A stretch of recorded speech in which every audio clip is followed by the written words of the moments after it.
வணக்கம். இது வசந்தன் டிவியின் இரவு நேர பிரதான செய்திகள். உங்களோடு இணைந்திருக்கும் நாம் ஜெயரஞ்சன் யோகராஜ், சாம்பவி குமாரலிங்கம். விரிவான செய்திகளுக்கு முதலில் இன்றைய தலைப்புச் செய்திகள். உலக சுகாதார ஸ்தாபனத்தின் கொரோனா எச்சரிக்கை ஜனவரி முதல் எம்மையும் பாதிக்கும் என எச்சரிக்கிறது மருத்துவர் சங்கம். பண்டிகை காலத்தில் தனிமைப்படுத்தல் சட்டங்களை மீறுவோருக்கு எதிராக நடவடிக்கை. சிவில் உடை தரித்த போலீசார் நாடு முழுவதிலும் பணியில். ஆரம்ப பிரிவு மாணவர்களின் வகுப்பறை கதவுகளை துரிதமாக திறக்க திட்டமிடுகின்றார் அமைச்சர் GL. சோழ பயிற்சியை பாதிக்கும் படைப்புழுவை கட்டுப்படுத்த விசேட நடவடிக்கை. வெளிநாட்டு முதலீட்டாளர்களை கவர்வதற்கு ஹம்பாந்தோட்டை துறைமுக பகுதியை அபிவிருத்தி செய்ய திட்டம். ஃபைசர் தடுப்பூசியை பெற முன்னணி வகிக்க மறுக்கின்றார் ட்ரம்ப்.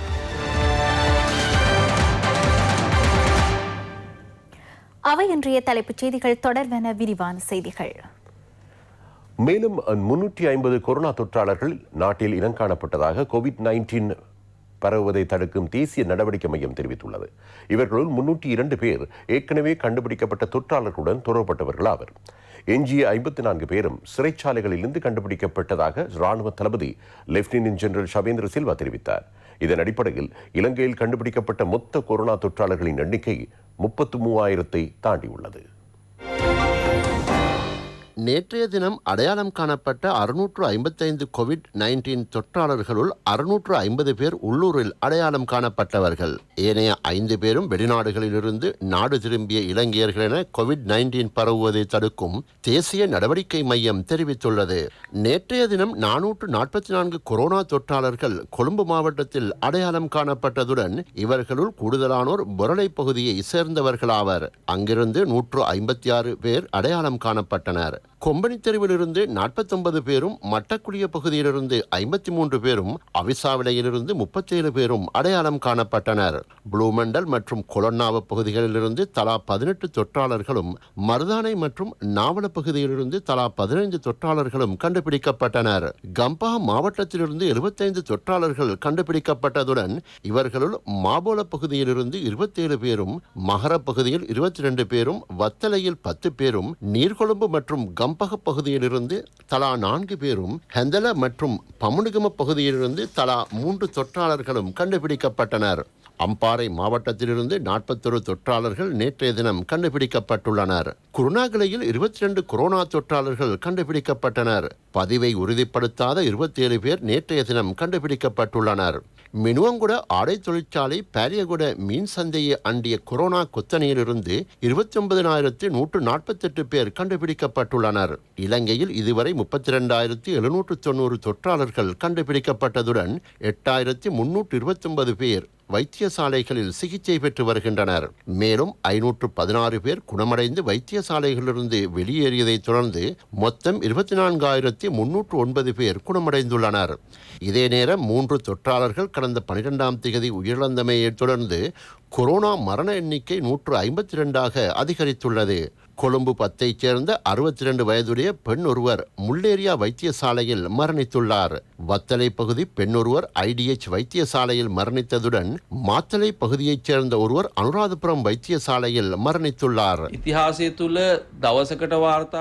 முதன்முறையாக ஒரு நாளில் பதிவாகும் அதிக கொரோனா தொற்றாளர்கள் எண்ணிக்கை, அதிக மரண எண்ணிக்கை இந்த காலப்பகுதியில் பதிவாகி வருகிறது.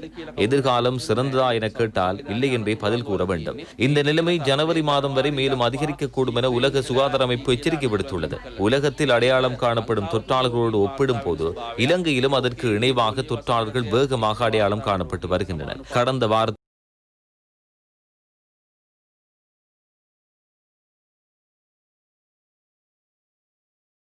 மாத்திரம் இலங்கையில் 5,000 வரையிலான கொரோனா தொற்றாளர்கள் அடையாளம் காணப்பட்டுள்ளனர். நாளாந்து ஏறத்தாழ 700 முதல் 750 வரையான நோயாளர்கள் பதிவாகின்றனர். கடந்த 2 வாரங்களுக்கு முன்னர் ஒப்பிட்டு பார்த்தால் இவ்வாறான நிலைமை நாட்டில் இருக்கவில்லை. ஒரு மாதத்திற்கு முன்னர் சென்று பார்த்தாலும் இவ்வாறான நிலைமை இல்லை. உலகின் சில நாடுகளைப் போன்று பாரதூரமான நிலைமைக்கு நாம் செல்லவில்லை என்றாலும் குறிப்பிடத்தக்க அளவு தொற்றாளர்கள் எண்ணிக்கை சமமாகவே அதிகரித்து செல்கிறது. இதே நேரம் வாழைச்சேனை பூனானை கோவிட் சிகிச்சை நிலையத்தில் நிலையத்தில் குணமடைந்த 4 பேர் வாழைச்சேனை போலீசாரால் கைது செய்யப்பட்டனர். அங்கிருந்த சிகிச்சை நிலையத்தில் பொருட்களை திருடிய சம்பவம் தொடர்பாக அவர்கள் கைது செய்யப்பட்டுள்ளதாக போலீஸ் ஊடக பேச்சாளர் தெரிவித்துள்ளார். தனிமைப்படுத்தல் மத்திய நிலையங்களாக இருக்கலாம் அல்லது சிகிச்சை மத்திய நிலையமாக இருக்கலாம். ஒவ்வொரு சந்தர்ப்பத்திலும் இது உங்களின் சொத்து அல்லது மக்களின் சொத்து. அவற்றை சேதப்படுத்த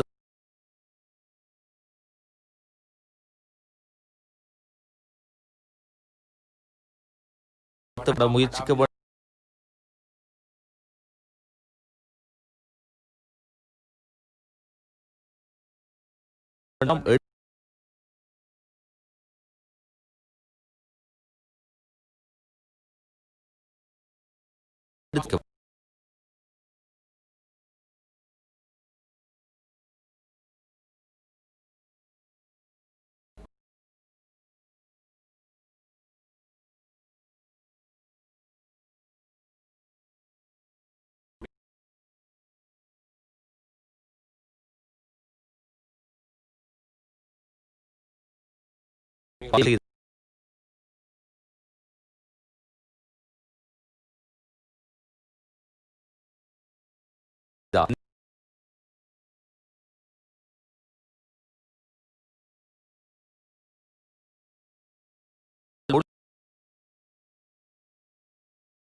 நாட்டம் செய்யும்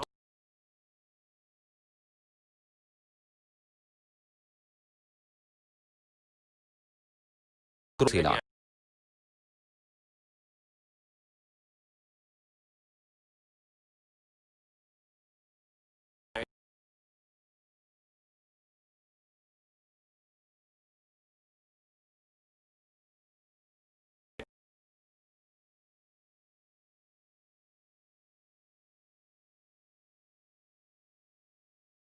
இது கடுமையான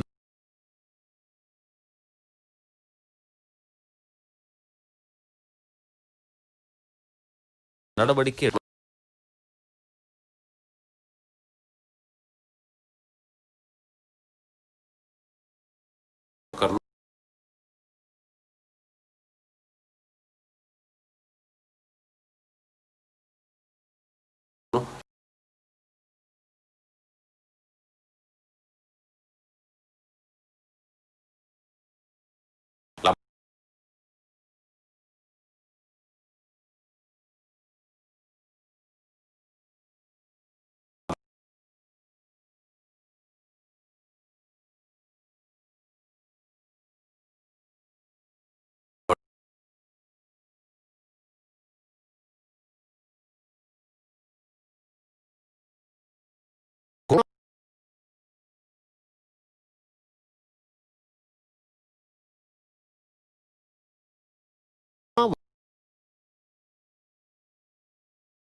legal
தொற்று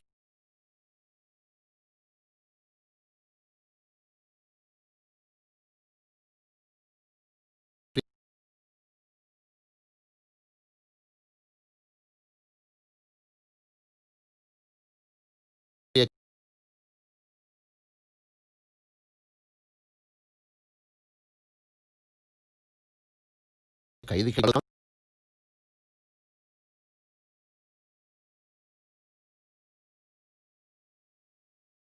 சிறைச்சாலை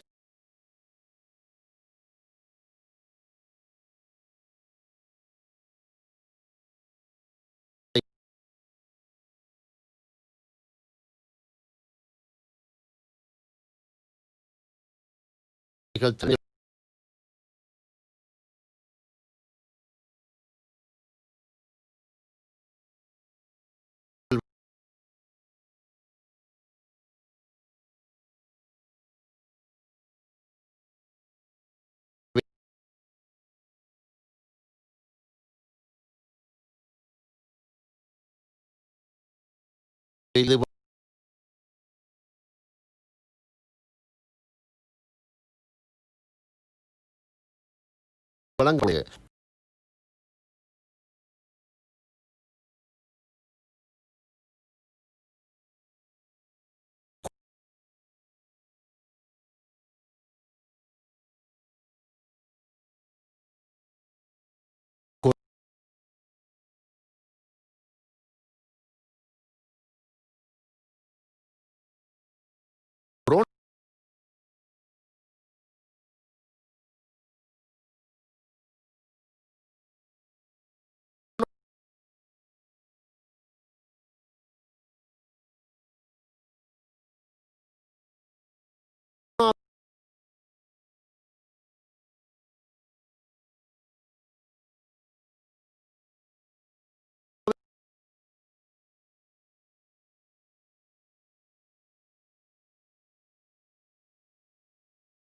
தொடர்பான பரிசோதனைகள்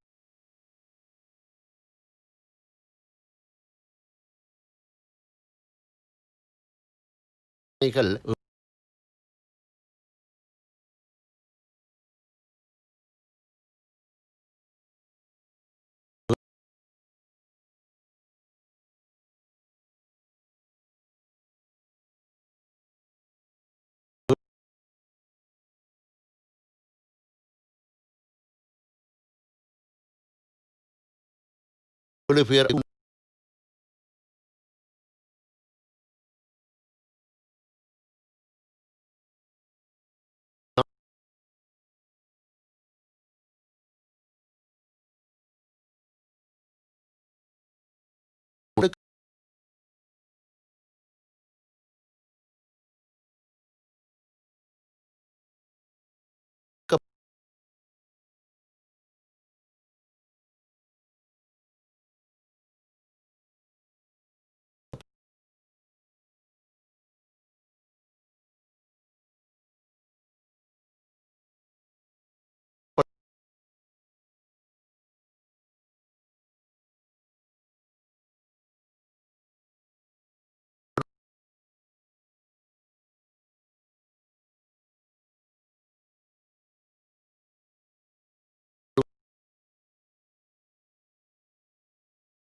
தெரிவித்துள்ளார்.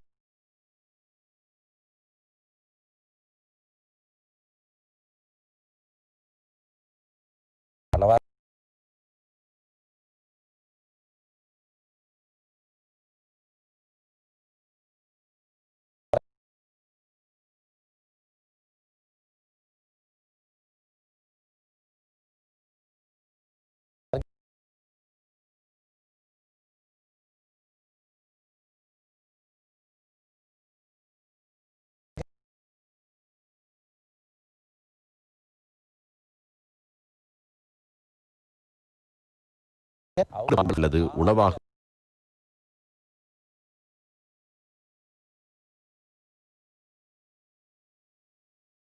உட்கொள்ள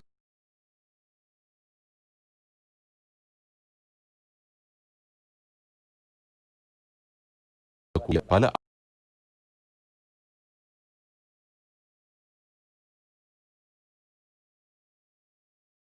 ஊடகங்கள் முன்வை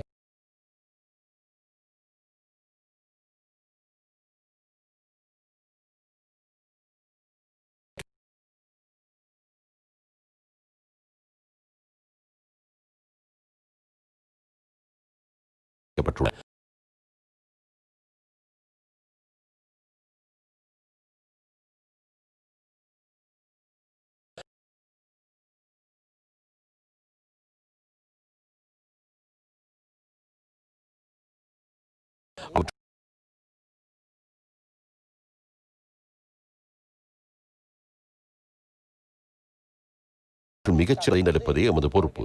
7 பேராசிரியர்கள் கொண்ட குழுவினால் பரிசோதனைகள் முன்னெடுக்கப்படுகின்றன. சுதேச மருத்துவத்துறை அமைச்சும் இதற்கு உதவ உள்ளது. அமைச்சின் பணிகள் பூர்த்தி அடைந்துள்ளன. நியமிக்கப்பட்ட குழுவின் பொறுப்பே அடுத்துள்ளது. ஐரோப்பிய தடுப்பூசி அளவு பயங்கரமானவை இவை அல்ல. உள்ளூர் ஔடதங்கள் மீது நம்பிக்கை வைக்க முடியும். பண்டிகை காலத்தில் தனிமைப்படுத்தல் சட்டங்களை மீறுவோரை கைது செய்ய சிவில் உடை தரித்த போலீசார் கடமையில் ஈடுபடுத்தப்பட்டுள்ளதாக போலீஸ் ஊடக பேச்சாளரும் பிரதி போலீஸ் மா அதிபருமான அஜித் ரோஹன தெரிவித்துள்ளார். இன்னும் சில நாட்களில் பண்டிகை காலம் ஆரம்பமாக உள்ளது. நத்தார் பண்டிகை அத்தோடு 2021ஆம் ஆண்டும் ஆரம்பமாக உள்ளது. இதற்கு முன்னர் இக்காலப்பகுதியில் நாம் பல்வேறு விழாக்களை ஏற்பாடு செய்து புத்தாண்டையும் நத்தாரையும் கொண்டாடினோம். அத்தோடு சுற்றுலா பயணங்களையும் மேற்கொண்டோம். எனினும் இம்முறை அவ்வாறு பண்டிகையை கொண்டாட இயற்கை எமக்கு இடமளிக்கவில்லை. இதனால் இம்முறை புத்தாண்டை கொண்டாடுவதில் குடும்பத்தினருக்கு மட்டும் வரையறுத்துக் கொள்ளுமாறு கேட்டுக்கொள்கின்றோம். நீங்கள் பொருட்களை கொள்வனவு செய்ய செல்வதாக இருந்தால் சுகாதார முறைகளை முழுமையாக பின்பற்றுங்கள். குறிப்பாக இக்காலப்பகுதியில் போலீசார் சிவில் உடை தரித்து பொது இடங்களிலும் பொது போக்குவரத்து வாகனங்களிலும் பயணம் செய்வார்கள். தனிமைப்படுத்தல் சட்டங்களை மதித்து மக்கள் செயற்படுகின்றார்களா என்பது அவதானிக்கப்பட உள்ளது. அவ்வாறு செயற்பட தவறினால் அவர்கள் கைது செய்யப்படுவார்கள். பண்டிகை காலத்தில் விசேட போக்குவரத்து ஏற்பாடுகள் மேற்கொள்ளப்பட்டுள்ளதாகவும் போலீஸ் ஊடக பேச்சாளர் தெரிவித்துள்ளார். பாதுகாப்பற்ற கவனஈனமான வாகன போக்குவரத்து, மது போதையில் வாகனங்களை செலுத்துவது ஆகிய விடயங்களில் ஈடுபடுவோரை கைது செய்ய நடவடிக்கை எடுக்கப்படும். இலங்கையில் போக்குவரத்து தொடர்பான பதிவுகளின்படி அதிகளவான வீதி விபத்துக்கள் ஏப்ரல் மாதம் 10ஆம் திகதி தொடக்கம் 20ஆம் திகதி வரையிலான காலப்பகுதியிலும், டிசம்பர் மாதம் 15ஆம் திகதி முதல் ஜனவரி 5ஆம் திகதி வரையான காலப்பகுதியிலுமே இடம்பெறுகின்றது. கம்பா மாவட்டத்தின் வத்தல போலீஸ் பிரிவின் கெரவலப்பட்டி கிராம உத்தியோகத்தர் பிரிவின் நைனதுவ வெளிக்கடமுள்ள கிராம உத்தியோகத்தர் பிரிவின் துவவத்த பேலியகுட போலீஸ் பிரிவின் பட்டியமுள்ள ரோஹண விகார மாவட்ட கிரிபத்குட போலீஸ் பிரிவின் ஹுனுப்பிட்டி வடக்கு வெதிகந்த பகுதி நிட்டம்புவ போலீஸ் பிரிவின் திகாரிய வடக்கு திகாரிய கிழக்கு கிராம உத்தியோகத்தர் பிரிவுகளின் வாரண ஆலய வீதி, கத்தொட்ட வீதி, ஹிஜ்ரா மாவட்ட ஆகிய பகுதிகள் தனிமைப்படுத்தப்பட்டுள்ளன. களுத்துறை மாவட்டத்தின் புலசிங்கள பிரதேச செயலக பிரிவின் வியாங்கல்ல கிழக்கு வியாங்கல்ல மேற்கு கிராம உத்தியோகத்தர் பிரிவுகள், குடா ஹீனட்டிகள கிராம உத்தியோகத்தர் பிரிவின் மரிக்கார் வீதி என்பன இன்று காலை 5 மணி முதல் புதிதாக தனிமைப்படுத்தப்பட்ட பகுதிகளாக அறிவிக்கப்பட்டுள்ளன. இதே நேரம் தனிமைப்படுத்தப்பட்டிருந்த பல பகுதிகள் இன்று காலை 5 மணி முதல் விடுவிக்கப்பட்டுள்ளன. பாடசாலைகளில் ஆரம்ப பிரிவு வகுப்புகள் அடுத்த 2 வாரங்களுக்குள் ஆரம்பிப்பதற்கு தீர்மானிக்கப்பட்டுள்ளதாக கல்வி அமைச்சர் பேராசிரியர் ஜி.எல். பீரிஸ் தெரிவித்தார். ஸ்ரீலங்கா பொதுஜன பெரமுன கட்சி அலுவலகத்தில் இடம்பெற்ற ஊடக சந்திப்பில் அவர் இதனை தெரிவித்தார். மருத்துவ அதிகாரிகள் மற்றும் நிபுணர்களின் அறிவுறுத்தலுக்கு அமைய முன்பள்ளி பாடசாலைகளை ஆரம்பிப்பது குறித்து ஆராயப்பட உள்ளது. முன்பள்ளி பாடசாலைகளை ஆரம்பிப்பதற்கான துரித வேலை திட்டங்களை நாம் முன்னெடுத்துள்ளோம். இம்மாத இறுதிக்குள் ஆரம்ப பிரிவு வகுப்புகளை ஆரம்பிப்பதற்கான திகதியை அறிவிப்போம். 1ஆம் தரம் முதல் 5ஆம் தர வகுப்புகளை ஆரம்பிப்பது குறித்தும் ஆலோசித்து வருகிறோம்.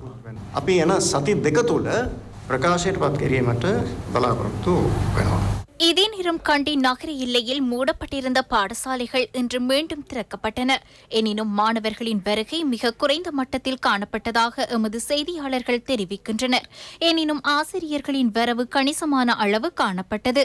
எவ்வாறெனினும் கண்டி திரித்துவ கல்லூரி, தக்ஷிலா மற்றும் கலைமகள் கல்லூரிகள் திறக்கப்படவில்லை. கேகாலை மாவட்டத்தில் உள்ள பாடசாலைகளில் மாணவர்களின் வரவில் குறிப்பிடத்தக்க அதிகரிப்பு காணப்படுவதாக எமது செய்தியாளர்கள் தெரிவிக்கின்றனர். இதற்கு பெற்றோரின் ஆதரவு முழு அளவில் கிடைப்பதாக ஆசிரியர்கள் தெரிவிக்கின்றனர். சுகாதார வழிமுறைகளை பேணி கல்வி நடவடிக்கைகள் அங்கு இடம்பெற்று வருகின்றன. தற்போதைய அரசாங்கத்தின் முதலாவது வெளிநாட்டு முதலீட்டை ஹம்பாந்தோட்டைக்கு பெற்றுக்கொள்வதற்கு தொடர் வெளிநாட்டு முதலீடுகள் கடந்த காலங்களில் நாட்டிற்கு ஈர்க்கப்பட்டுள்ளதாக பொருளாதார மறுமலர்ச்சி செயலணியின் தலைவர் பெசில் ராஜபக்ஷ தெரிவித்துள்ளார். ருகுணு பல்கலைக்கழகத்தின் ரவீந்திரநாத் தாகூர் ஞாபகார்த்த கேட்போர் கூடத்தில் இடம்பெற்ற வைபவம் ஒன்றின் போது திரு பெசில் ராஜபக்ச இதனை தெரிவித்தார். தென் மாகாணத்தை பிரதிநிதித்துவப்படுத்தும் சகல பாராளுமன்ற உறுப்பினர்கள், மாவட்ட செயலாளர்கள், பிரதேச செயலாளர்கள் உள்ளிட்ட பலர் இதில் கலந்து கொண்டனர். கிராமிய மட்டத்தில் அபிவிருத்தி பணிகளை முன்னெடுக்கும் போது ஏற்படும் பிரச்சினைகள் தொடர்பாகவும் ஆராயப்பட்டது. தென் மாகாண ஆளுநர் கலாநிதி விலி கமகே, சபாநாயகர் மஹிந்த யாப்பா அபேவர்தன, அமைச்சர்களான டலசலஹா பெரும, மஹிந்த அமரவீர, டாக்டர் ரமேஷ் பத்திரன் ஆகியோரும் இதில் கலந்து கொண்டனர். ගමන් සමග පිළිසඳරක් කියන கிராமத்துடன் உரையாடல் எனும் திட்டத்தினூடாக நாட்டில் உள்ள 36,000 கிராமங்களில் சந்திப்புகளை எம்மால் நடத்த முடிந்தது. அந்த சந்திப்பின் பின்னர் நிபுணர்கள் குழு ஊடாக பல்வேறு துறைகளின் பொதுமக்களின் கருத்துக்கள் மற்றும் நிபுணர்களின் கருத்துக்களை பெற்று பல கட்டங்களை நிறைவு செய்துள்ளோம். ஏற்றுமதி வருமானம் 1 பில்லியனாக அதிகரித்துள்ளது. அத்துடன் வெளிநாட்டு கொடுக்கல் வாங்கல்களும் 37% அதிகரித்துள்ளது. முதலாவது வெளிநாட்டு முதலீடு அம்பாந்தோட்டை துறைமுக வலயத்தை அண்டியதாக ஆரம்பிக்கப்பட்டது. நமது நாட்டை பங்களோத்து ராஜ்யம் என உருவாக்க சிலர் முயற்சிக்கின்றனர். எனினும் வெளிநாட்டு முதலீட்டாளர்கள் நேரடி முதலீடுகளை மேற்கொள்ள உள்ளனர். இந்த சவால்களை வெற்றி கொள்ள நாம் பெரும் முயற்சியுடன் செயல்பட வேண்டும். சிறிய மற்றும் நடுத்தர அளவிலான கைத்தொழிலாளர்களுக்கு சந்தை வாய்ப்புகளை ஏற்படுத்தி கொடுக்கும் வகையில் மேட் இன் ஸ்ரீலங்கா சின்னத்தை அறிமுகப்படுத்த நடவடிக்கை எடுக்கப்பட்டுள்ளதாக அமைச்சர் விமால் வீரவன்ச தெரிவித்தார். இது தொடர்பாக கொழும்பில் இன்று இடம்பெற்ற ஊடக சந்திப்பில் அமைச்சர் விமால் வீரவன்ச கருத்து வெளியிட்டார். கைத்தொழில் அமைச்சின் கீழ் உள்ள தேசிய கைத்தொழில் அபிவிருத்தி அதிகார சபை இந்த வேலை திட்டத்தை முன்னெடுத்துள்ளது. நாட்டின் உள்ளூர் உற்பத்தியாளர்களுக்கு அவர்களது உற்பத்திகளை சந்தைப்படுத்துவதற்கு மேட் இன் ஸ்ரீலங்கா திட்டத்தினூடாக பல்வேறு வேலை திட்டங்களை முன்னெடுக்க உள்ளோம். நாளை மாலை 7 மணிக்கு இந்த வளவிலேயே இந்த நிகழ்வு இடம்பெறும். மேட் இன் ஸ்ரீலங்கா எனும் லட்சணை ஒரு நிறமும் மற்றும் 70% பெறுமதி சேர்க்கக்கூடிய உற்பத்திகளுக்கு பிறிதொரு நிறமும், அத்துடன் 50% அல்லது அதற்கு குறைவான உற்பத்திகளுக்கு மற்றொரு நிறமும் மேட் இன் ஸ்ரீலங்கா திட்டத்தினூடாக வழங்கப்பட உள்ளது. அதற்கென நிபுணர் குழு ஒன்று ஏற்படுத்தப்பட்டு அந்த குழுவிடம் இந்த உற்பத்திகள் சமர்ப்பிக்கப்பட்டு அந்த லட்சணையை வழங்குவது குறித்து ஆலோசிக்க உள்ளோம். பேலியகுட மெனிங் வர்த்தக சந்தையின் மொத்த வர்த்தக நடவடிக்கைகள் இன்று முதல் ஆரம்பமாகின. மனிங் சந்தை பாலியகுடவில் உள்ள புதிய இடத்துக்கு இடமாற்றம் செய்யப்பட்டமை தொடர்பாக பல பிரச்சனைகள் எழுந்துள்ளன. அது குறித்து வர்த்தகர்களுடன் பேச்சுவார்த்தை நடத்தி பிரச்சனைகள் தீர்த்து வைக்கப்பட்ட பின்னர் மனிங் சந்தையின் வர்த்தக நடவடிக்கைகள் இன்று ஆரம்பிக்கப்பட்டன. தற்போதைய நிலையில் மாலை 4 மணி முதல் இரவு 12 மணி வரை மனிங் சந்தை திறந்திருக்கும். மரக்கறிகளை ஏற்றி வந்த லாரிகள் மனிங் சந்தைக்கு வருகை தந்திருந்தமையை அவதானிக்க முடிந்தது. இதே நேரம் நுகர்வோருக்கு நியாய விலையில் மரக்கறிகளை வழங்குவதற்கான நடவடிக்கைகள் மேற்கொள்ளப்பட்டுள்ளதாக அமைச்சர் மஹிந்தானந்த அலுத்கமகே தெரிவித்தார். நாராயண்பிட்டி பொருளாதார மத்திய நிலையத்துக்கு விஜயம் செய்த போதே அவர் இதனை தெரிவித்தார். பேலியகுட புதிய மெனிங் சந்தையை மாலை 4 மணி முதல் நள்ளிரவு 12 மணி வரை திறந்திருப்பதற்கு நடவடிக்கைகள் எடுக்கப்பட்டுள்ளன. இத்தீர்மானம் நடைமுறை சாத்தியமற்ற விடயம் என தெரிவித்து மரக்கறி லொரி உரிமையாளர்கள் மற்றும் வர்த்தகர்கள் சிலர் தமது செயற்பாடுகளிலிருந்து விலகியுள்ளனர். மலைநாட்டு மரக்கறிகளை மெனிங் வர்த்தக சந்தைக்கு கொண்டுவரும் லொரி உரிமையாளர்கள் மற்றும் விற்பனையாளர்கள் குழு ஒன்றே இவ்வாறு புறக்கணிப்பை மேற்கொண்டுள்ளனர். 230 கிலோமீட்டருக்கும் அதிக தூரத்திலிருந்து மாலை 4 மணிக்கு மரக்கறிகளை ஒருபோதும் கொண்டு வர முடியாது. விவசாயிகள் எமக்கு மரக்கறிகளை மாலை 4-5 மணி அளவிலேயே வழங்குகின்றனர். எனவே முன்னர் இருந்ததை போன்று எமக்கு அதிகாலை 2 அல்லது 4 மணிக்கு பாலியகுட மெனி சந்தைக்கு மரக்கறிகளை கொண்டு வர அனுமதி வழங்க வேண்டும். இது தொடர்பில் இதற்கு பொறுப்பானவர்கள் கவனம் செலுத்தி எமக்கு நியாயமான தீர்வை பெற்றுத் தருமாறு மிக தாழ்மையுடன் கேட்டுக்கொள்கிறோம். சாதாரண விசதுமக் லபா දෙනමෙන් සාකාරණිකව ඉල්ලා සිටිනවා. வடமத்திய மாகாணத்தில் சோள பயிர்ச்செய்கையை அண்டியதாக பரவி வரும் படைப்புழு தாக்கத்தை கட்டுப்படுத்த விசேட நடவடிக்கைகள் மேற்கொள்ளப்பட்டுள்ளதாக விவசாய அமைச்சு தெரிவித்துள்ளது. படைப்புழு மீண்டும் தலை தூக்க ஆரம்பித்தமையை தொடர்ந்து வடமத்திய மாகாணத்தில் சோள பயிர்ச்செய்கை பாதிக்கப்பட்டுள்ளது. சோள விதை உற்பத்தி உட்பட கதிர்களாக விற்பனை செய்வதன் மூலம் விவசாயிகள் வருமானத்தை ஈட்டி வருகின்றனர். எனினும் இப்பயிர்ச்செய்கையை தாக்கி வரும் படைப்புழு காரணமாக சோள பயிர் செய்கை அழிவடையும் என விவசாயிகள் தெரிவித்துள்ளனர். படைப்புழு தாக்கம் காரணமாக ஏற்பட்டுள்ள அழிவு மற்றும் விவசாயிகளுக்கு ஏற்பட்டுள்ள பாதிப்புகளை கண்டறிய ராஜாங்க அமைச்சர் துமிந்த திசாநாயக்க அனுராதபுரம் பகுதியில் உள்ள சோள செய்கையை பார்வையிடச் சென்றார். இதனால் தமக்கு ஏற்பட்டுள்ள அசௌகரியங்கள் குறித்து விவசாயிகள் அமைச்சரிடம் எடுத்துக் கூறினர்.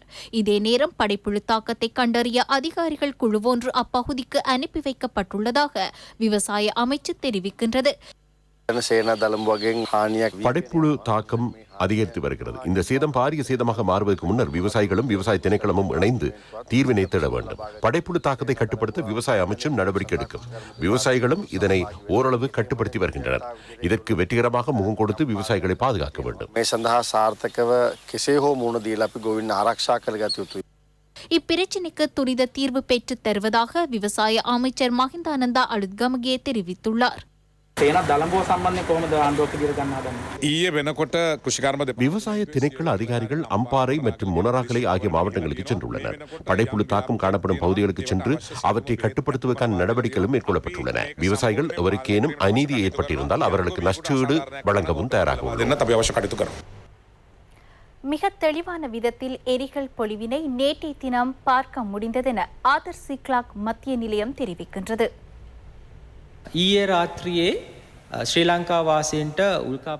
நேற்றிரவு இலங்கையர்களுக்கு எரிகல் பொழிவை காணக்கூடிய வாய்ப்பு ஏற்பட்டது. உலக மக்களுக்கும் இதனை பார்க்கக்கூடிய வாய்ப்பு ஏற்பட்டது. இலங்கையர்களுக்கு ஒரு மணித்தியாலத்தில் 15 எரிகல் பொழிவை பார்க்கக்கூடியதாக இருந்தது. நேற்றைய தினம் மிகவும் பாரிய எரிகல் பொழிவையும் இதனூடாக காணக்கூடியதாக இருந்தது. நேற்றிரவு 11 மணி முதல் அதிகாலை வரை எரிகல் பொழிவு நிகழ்ந்தது.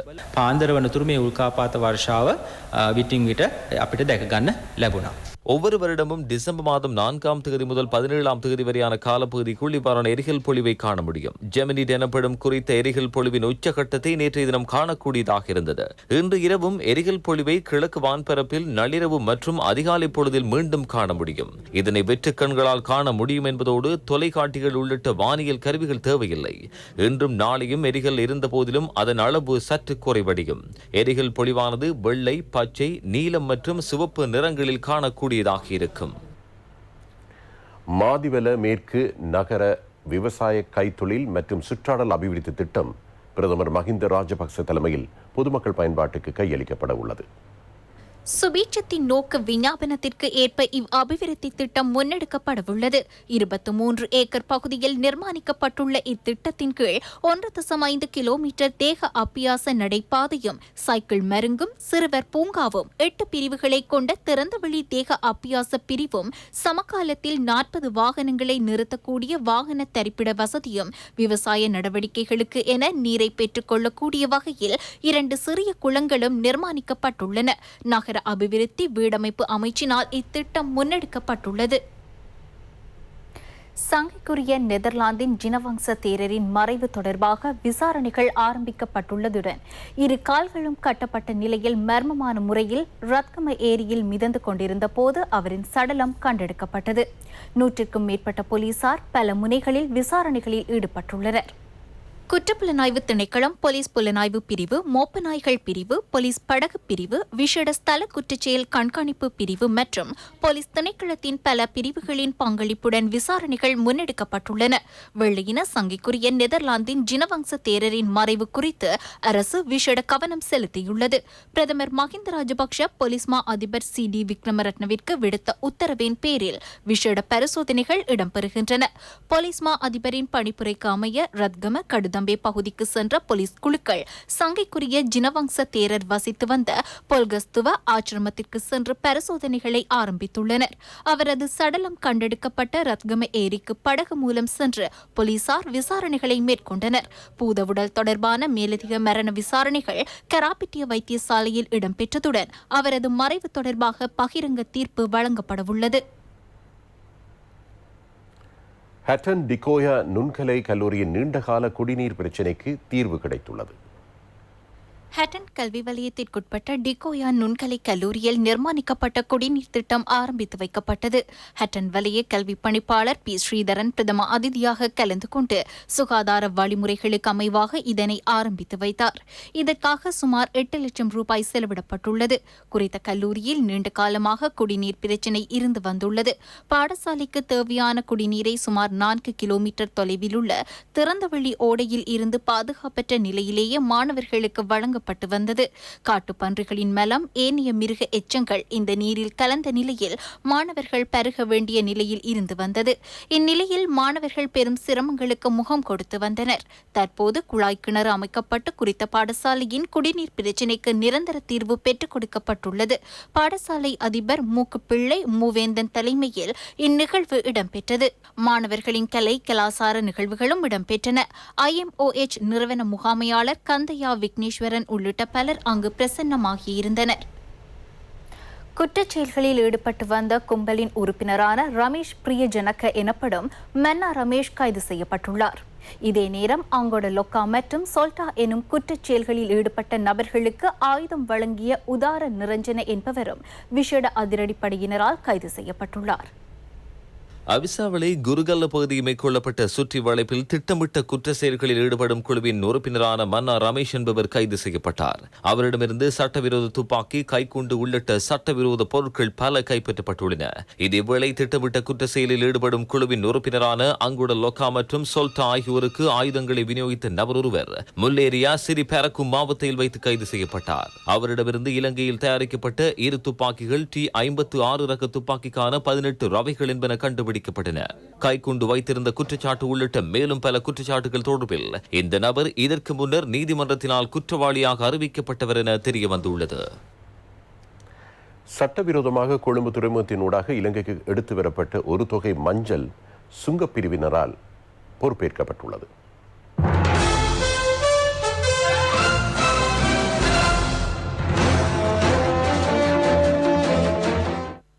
பெரிய வெங்காயம் என்ற போர்வையில் சட்டவிரோதமாக இந்த மஞ்சள் நாட்டிற்கு எடுத்து வரப்பட்டுள்ளதாக சுங்க ஊடக பேச்சாளரும் மேலதிக சுங்க பணிப்பாளர் நாயகமுமான சுனில் ஜெயரத்ன தெரிவித்துள்ளார். 4 பொதிகளில் இந்த மஞ்சள் எடுத்து வரப்பட்டுள்ளது. இப்பொதிகளில் சுமார் 25,000 கிலோ மஞ்சள் இருந்ததாக சுங்க பணிப்பாளர் தெரிவித்துள்ளார். கொழும்பு புறக்கோட்டையில் உள்ள பிரபல வர்த்தகர் ஒருவருக்கு இவை எடுத்து வரப்பட்டுள்ளதாக தெரிய வருகின்றது.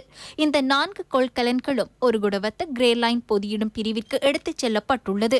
இதனுடன் தொடர்புபட்ட மூவர் கைது செய்யப்பட்டு மேலதிக விசாரணைகள் இடம்பெறுவதாக சுங்க பணிப்பாளர் தெரிவித்துள்ளார்.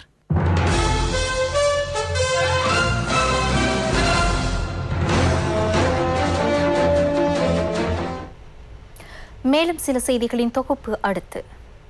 இந்து கலாசார அமைச்சு மற்றும் பிரதமர் அலுவலகத்தின் நெறிப்படுத்தலில் யாழ் மாவட்டத்தில் உள்ள 39 ஆலயங்களின் புனரமைப்பு பணிகளுக்கான நிதியுதவி அளிக்கப்பட்டது. பாராளுமன்ற குழுக்களின் பிரதி தலைவரும் மாவட்ட அபிவிருத்தி குழு இணைத் தலைவருமான அங்கஜன் ராமநாதனின் வேண்டுகோளுக்கிணங்க இவ்வுதவிகள் வழங்கப்பட்டன. யாழ் மாவட்ட செயலக கேட்போர் கூடத்தில் இடம்பெற்ற நிகழ்வில் அதிகாரிகள் பலரும் கலந்து கொண்டனர். ஸ்ரீலங்கா பொதுஜன பெரமுன கட்சியின் மட்டக்களப்பு தொகுதி மகளிர் மாநாடு மட்டக்களப்பு கான்ஃபர்ட் மண்டபத்தில் நடைபெற்றது. ஸ்ரீலங்கா பொதுஜன பெரமுன கட்சியின் மட்டு மாவட்ட மகளிர் அமைப்பின் தலைவியும் மாவட்ட மகளிர் இணைப்பாளருமான சந்திரகுமார் காந்தரூபி தலைமையில் இடம்பெற்ற மாநாட்டில் ராஜாங்க அமைச்சர் எஸ் வியாழேந்திரன், ஸ்ரீலங்கா பொதுஜன பெரமுன கட்சியின் மட்டு மாவட்ட அமைப்பாளர் பரமசிவம் சந்திரகுமார் உள்ளிட்ட பலர் கலந்து கொண்டனர். மட்டு மாவட்டத்தின் மிக பின்தங்கிய பகுதியாக கருதப்படும் வாகரை பகுதிக்கு பாராளுமன்ற உறுப்பினரும் மாவட்ட அபிவிருத்தி குழு இணைத் தலைவருமான சிவனேசத்துறை சந்திரகாந்தன் விஜயம் செய்தார். வாகரை பகுதி மக்கள் எதிர்நோக்கும் பிரச்சினைகள் தொடர்பாகவும் அவர் கேட்டறிந்தார். அப்பகுதியில் தொழில் வாய்ப்புகளை ஏற்படுத்தி மக்களின் வாழ்வாதாரத்தை மேம்படுத்தும் திட்டங்கள் குறித்தும் ஆராயப்பட்டது. அக்கரைப்பற்று மேற்கு கமநல சேவை மத்திய நிலையத்திற்குட்பட்ட விவசாயிகளுக்கு 2ஆம் கட்ட இலவச உர விநியோகம் ஆரம்பிக்கப்பட்டுள்ளது. 11,500 விவசாய காணிகளில் 4,900 கமக்காரர் குடும்பங்கள் விவசாயத்தில் ஈடுபடுகின்றனர். எங்கிரிய தும்பர தோட்டத்தின் யூனிட்டி வாய்ஸ் இளைஞர் சங்கத்தில் உள்ள மூவினங்களை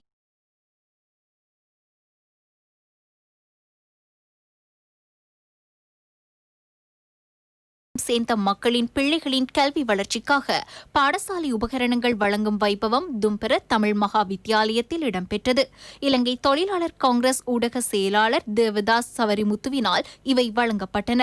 யூனிட்டி வாய்ஸ் இளைஞர் சங்க உறுப்பினர்களும் இதில் கலந்து கொண்டனர். மட்டு மாவட்டத்தின் காத்தான்குடி நகரசபை பிரிவில் டெங்கு நோய் துரிதமாக பரவி வருவதால் அதனை கட்டுப்படுத்துவது தொடர்பாக ஆராயும் விசேட கூட்டம் ஒன்று காத்தான்குடி சுகாதார அலுவலகத்தில் இடம்பெற்றது. நகரசபை தவிசாளர் SH அஸ்வர் தலைமையில் இடம்பெற்ற கூட்டத்தில் பிரதேச செயலாளர் உதயஸ்ரீதர் உள்ளிட்ட பலர் கலந்து கொண்டனர். கொட்டகலை பிரதேச சபைக்குட்பட்ட பத்தனி ஸ்டோனிக்லிப் தோட்டத்தில் தொழிலாளர் ஓய்வறையின் நிர்மாணப் பணிகள் ஆரம்பித்து வைக்கப்பட்டன. இதற்கென தோட்ட வீடமைப்பு, சமுதாய உட்கட்டமைப்பு வசதிகள் ராஜாங்க அமைச்சினால் 6 லட்சம் ரூபாய் ஒதுக்கப்பட்டுள்ளது. கொட்டகலை பிரதேச சபை தவிசாளர் ராஜமணி பிரசாத் நிர்மாணப் பணிகளை ஆரம்பித்து வைத்தார். இத்துடன் வசந்தம் தொலைக்காட்சியின் இரவு நேர பிரதான செய்தி அறிக்கை நிறைவடைகின்றது. நமது அடுத்த செய்தி அறிக்கையை நாளை மதியம் 1 மணிக்கு எதிர்பாருங்கள். வணக்கம்.